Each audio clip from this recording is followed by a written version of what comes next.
Hello. Okay, so now we've done our break-even nuts and bolts formula, so to speak. Bit of theory here. Looks a lot like an economics graph, and I know we all love economics, but I'll try and keep it short. Okay, so on the left we've got some revenue, and that graph on the left doubles its cost as well. And along the bottom we have units produced and sold. This is just a nice round numbers, not really meaning anything in terms of company specifically, just an example. Okay, running across from left to right, black line is our fixed cost. So that's just a flat line. Might go up and down a hair, but not dependent on sales. Going from the bottom left to the top right is our sales. Okay, our total revenue. There's no timeline on here. We just assume it's if we sell some, then this is what happens.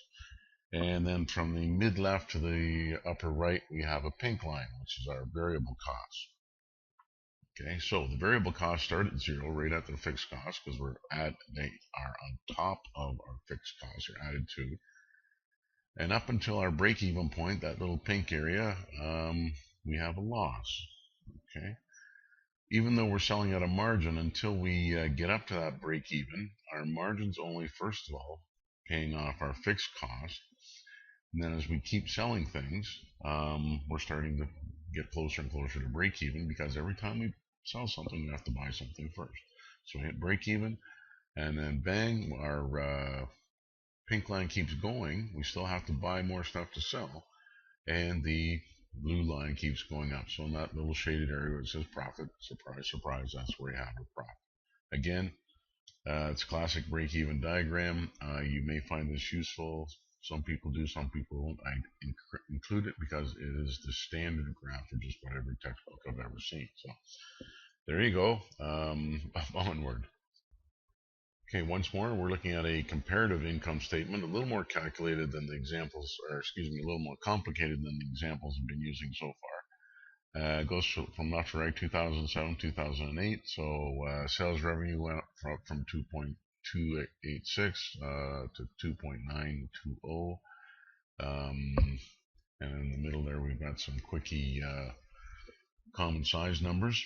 Say, cost of goods sold went up, direct labor went up, total variable expenses, they added the two together went up. So, quick calculation there is that 66.7% of sales in 2007 and 63.0% of sales in 2008. So it dropped a bit, which means our gross margin went up. Okay, it shouldn't be a surprise if our variable expenses dropped in proportion. Remember that in proportion, actual dollars, they went up. In proportion, our variable expenses dropped, so our margin went up.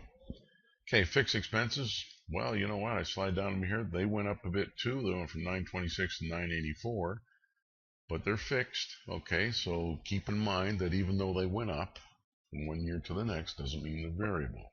Okay, the key to variable means that as the sales go up, the costs go up, and as the sales go down, the costs go down. So they're not variable. They're not cost of goods sold or cost of sales or anything like that. They're just overhead. Right? So even though they went up, they're not included as our variable. So profit in the first year is minus 166 and positive 95 in the second year. Okay, so far so good. We'll get on to the next slide. Do a bit of analysis. So a little break-even poking around here. Break-even sales for 2007 is 2.786 million, and that's just our fixed cost divided by our gross margin, and all the numbers are there. Here's where the fun stuff comes in. So our gross margin increased from 33% to 37%. Our break even in 2008 was 2.6 million, 2.66 million, compared to our slide before. I think it was a little bit higher, a lot higher actually. So even though our fixed expenses went up a bit, the break even dropped. Why is that? That's because the margin went up. So here's a quickie rule. If your gross margin goes up, then your break even drops. If your gross margin goes down, your break even increases. Okay? They're opposites. And this is key. This is why I tell you that margins are so important, because if you have low margins, you have to sell a lot more goodies to break even. You have to sell a lot more goodies before you're actually profitable. You might be profitable on each goodie, but unless you're paying the rent, makes things tight. Okay. So sales revenue, let me see, went up 27.7%, but cost of goods sold only increased 20%, which means sales were 20% higher, but the prices per unit increased or costs were dropped, or maybe even a both. So we got a little bit of, maybe we had some price increases, maybe we sold some more stuff, but definitely we either sold it for more money or the prices dropped or a little, or costs dropped or a little bit of both. Okay, so we didn't, no magic here. This is what happened. Now, again, with the trick question, if you'd sold more units in 2008 and gotten $100,000 in additional revenue, what's the additional profit? Well, you would think almost instantly, well, it's $100,000, which would be instantly wrong. Okay, it would be $100,000 times the gross margin, which equals $37,000 in additional profit. Remember, for each one of the goodies you sell over the break even, you still have to buy a goodie. So if you're only selling them at a 37% margin, then you're only going to make $37,000 extra, not $100,000. That's just the way it is. Okay, so a bit of commentary and review. So break-even analysis is important because it focuses attention, the manager and the owner's attention, on the incremental or marginal profit earned by additional units sold. Okay, those are two economic type words, but basically it says for every dollar you sell above the break even, you're only going to have a percentage of that or a portion of that as profits. Okay, so that's what we're talking about. It'll tell you how many units you need to sell, or how much your sales need to be before you start making a profit, whether it's in units or dollars. Okay, your gross margin determines the break-even points. The higher the margin, the lower the break-even, the easier it is to make profits. The lower the margin, the higher the break-even. The harder it is to make profits, the more you have to sell. There is a slight other portion that determines break-even, of course, and that is your overhead. The higher the overhead, the more you have to sell. More the higher your break-even as well. So just a side issue there. And naturally, I got a little bit ahead of myself. But anyway, overhead or fixed costs determine break-even points as well. The higher the overhead, the harder it is to make profits. You got to sell more goodies to make a profit. The lower the overhead, the lower the break-even. The easier it is to make profits. You can sell less and make more money. These goodies make more money. Work less and make more money. I like that idea. Break-evens are really important when you're launching new products or services, or evaluating older ones, whether you should get rid of them or not. And of course, in startups and launch companies or launch products, you can calculate break-even annually, monthly, daily, hourly, whatever you think is appropriate. Hourly and daily is typically not that appropriate, but some days it does have an application. Okay. For seasonal companies, it's often used at a minimum price. So if you know your daily break-even or even your hourly break-even, you can say, okay, well, I know I can hit this today if I have a couple of dollars in sales. Obviously, I'm exaggerating, but this is the sort of thing where you can say, okay, well, if I give somebody a discount, and I hate the word discount, but if I give them a discount, it'll help me get some sales on an otherwise dead day, and then maybe it'll contribute to paying some of the overhead. Okay.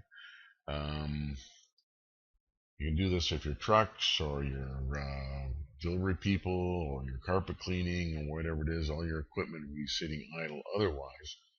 But if you're doing this over a long term, even in the habit is hard to break when you get into the busy season and keep offering people discounts. And you don't want to do that. When you're in the busy season, you do not offer discounts. That's all there is to it.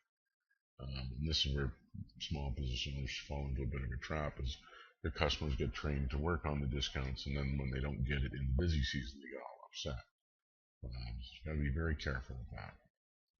Okay, so break-even is a really powerful way to find out whether your company or your service, your product will ever be profitable, or what goals you might have to set or hit to make a profit, what costs you might have to reduce to make a profit, and somehow what costs you might want to make variable. And usually the costs you want to make variable are somehow labor related, but this is very important, especially if you want to figure out if your company's ever going to be profitable.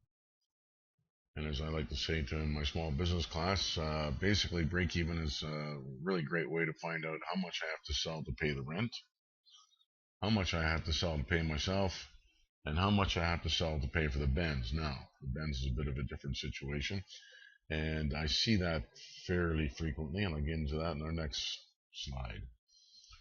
Okay, the big thing is it's really easy to add overhead. When companies get a little bit successful, usually maybe in year 1 or 2, they start to take it easy. The business owner says, "Yeah, I've made it. I'm doing great," and we're laughing. And what happens is they get a little complacent. They want to reward themselves with what I call buying the Benz, and they add some overhead. So they get their brand new Mercedes at $800 or $1,200 a month, depending. And then things hit a bit of a slack period. Now the fun thing is that $800 a month car, you don't sell an extra $800 a month to pay for the car. You sell whatever the margin is. So if your margin is 50%, you have to sell $1,600 more of goodies to pay for that car. This is the problem. People get complacent and they can add overhead tomorrow, but overhead like that you can't get rid of, okay, unless you pay some sort of a penalty, default on payments, give it away, whatever the case is. You cannot get rid of overhead easily. That's why you should be very, very slow to take it on, and especially something that's going to have long-term payments. Okay, going out and buying a desk is kind of adding overhead, but going out and buying a car or leasing a car is really major overhead. Okay, it's a little bit different perspective. So this is the sort of thing we have to avoid. We're in a business situations, not bringing on overhead just for something to do or because we want to feel better.